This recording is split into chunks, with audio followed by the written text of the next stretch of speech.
Hey Gun Geeks, I'm Destiny from Fate of Destiny Media at SHOT Show 2014. And we're taking some time to talk with Robert Farago from The Truth About Guns. I swear I can talk. It's been a long day. Yep. I have contributed occasionally to The Truth About Guns, but there is way more content going up on there about political stuff that I don't normally talk about either on my site or my videos. So I have Robert here to talk a little bit about something that just recently went down with Moms Demand Action. Can you give us a little more background on the story? Right. Let me clue your readers. Sorry, your viewers in.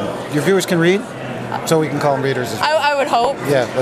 I'm assuming. I think so. Yeah. Pretty sure. I'm unassuming, actually. All right. So Moms Demand Action has put out a press release where they asked the heads of the news networks in Manhattan, ABC, CBS, NBC, CNN, and Fox, they call the media outlets to treat mass shooters as murderers seeking notoriety, not as celebrities. So they want them not to use the name of the shooter when they're reporting, except when necessary in initial identification or to aid in apprehension of a suspect still at large. Good to know Moms Demand Action has got the LEO thing going there. Do not publish photos that glamorize or aggrandize the shooter. Aggrandize does not mean to give them a grand in the hand. Do not air self-serving statements made by the shooter. If you make statements that aren't self-serving, if they're not bolstering them up like that's a nice ham and cheese sandwich, then yeah, I assume that's okay. So that seems fair. The question of the day to our readers at thetruthaboutguns.com was, is that right? Is that a good idea? And I put it up there because I thought, well, a lot of my readers are going to agree with this. So this would be a moment in history where gun people, people of the gun, agree with Moms Demand Action for Gun Sense in America, which is a wholly owned subsidiary of Mayors Against Illegal Guns. So, Destiny, I'm going to put it back to you. What do you think about that three-point plan to change the coverage of mass shooters or killers? Well, I can kind of see both perspectives of why people who are firearms enthusiasts would agree with that, because those who use firearms in a responsible manner can often be cast in a negative light because they enjoy firearms, like killers who have guns and they use them to kill people. You mean like Adam Lanza or James Holmes or Mr. Cho? Those are the people you had in mind?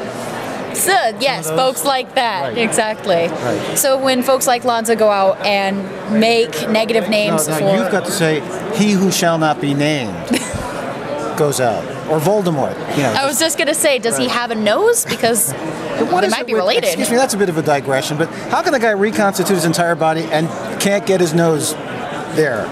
What's that all about? It's one of the mysteries of the magical world. Right, okay. So... But back on the subject, I can see why firearms enthusiasts would not want to be associated with people who misuse firearms. Well, what's that got to do with using their names? That would be the other side of the issue that I can also understand, especially if you're looking at an unbiased news report.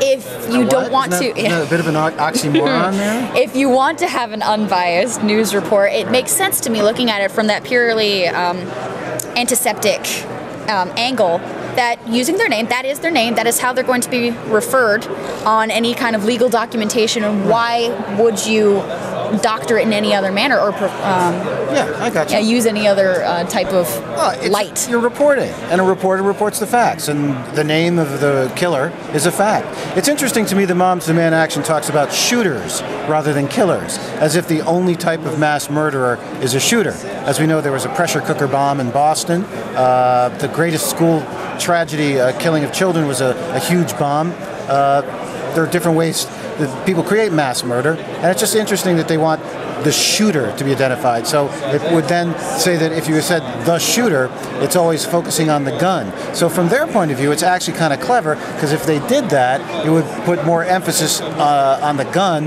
than on the person. So I think there's a hidden agenda there. Also, who the hell are they to tell the media to tone down the coverage of mass killers? These are the people who wave the bloody shirt like the Indy 500 finish line. They're always saying, "Oh, mass killing, got to clamp down on guns." So I think it's insane in a nice way that they're trying to influence the media to tone down the coverage of mass killing when they're exploiting it. I believe, didn't they release a video where they showed children donning targets? Right. To kind of portray that they are targets for school shooters? Yeah, they use a lot of emotional rhetoric. Remember, they are the premier anti-gun group at the moment, because the anti-gun groups used to be what, the Brady campaign, the campaign to stop gun violence.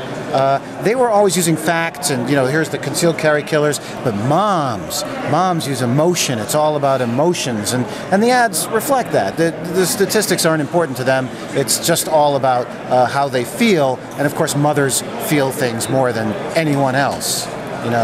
Mom.